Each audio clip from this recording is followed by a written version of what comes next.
हत्या प्रकरण में नया मोड़ आया है। बीड़ में मीडिया से बातचीत के दौरान संतोष देशमुख के भाई धनंजय देशमुख ने बताया कि फरार आरोपी कृष्णा आंधले पर जल्द कार्रवाई की जाएगी। फॉरेंसिक लैपटॉप रिपोर्ट पूरी हो चुकी है और अगली सुनवाई में अभी गवाहों की सूची न्यायालय में पेश की जाएगी। आगे देशमुख ने बताया कि मामले की चार्ज फ्रेम हो चुकी है। आरोपी की संपत्ति जब्त करने की कार्रवाई भी शुरू हो गई है। सरकारी वकील आहेत निकम साहेब, त्यांनी पहिल्या 1 महिन्यात 1.5 महिन्यातच हा अर्ज दिलेला आहे।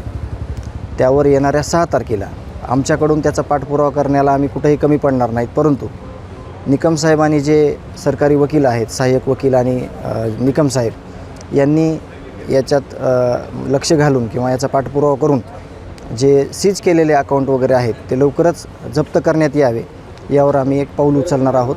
येणाऱ्या 6 तारखेला ते तुम्हाला बघायला भेटेल। देशमुख कुटुंबाप्रमाणे सगळ्यांनाच प्रश्न पडला कृष्णा आंधळेबाबत, तुमची काही तपास यंत्रणेसोबत काही चर्चा झाली का, माहिती तुम्ही घेतली का? जवळपास किती वर्ष होत आहे चालू ह्या 6 महिन्यामध्ये आम्हाला जी माहिती मिळाली होती ती आम्ही CID ऑफिसला कळवली।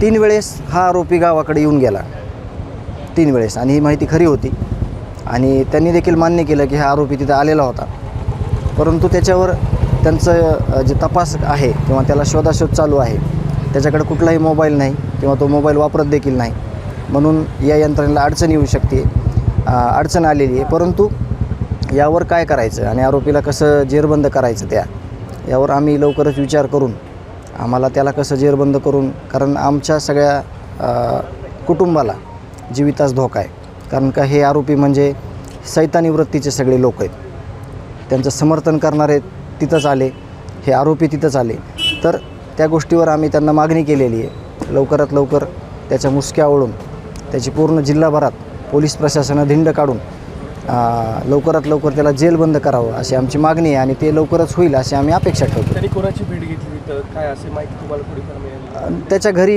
येऊन तो 3 म्हणजे या 6 महिन्यामध्ये कुठल्या वेळेला आला काय एवढं डिटेल नाही, पण तो 6 वेळेला गावात येऊन गेला अशी माहिती आम्ही दिली होती सगळ्या यंत्रणेला।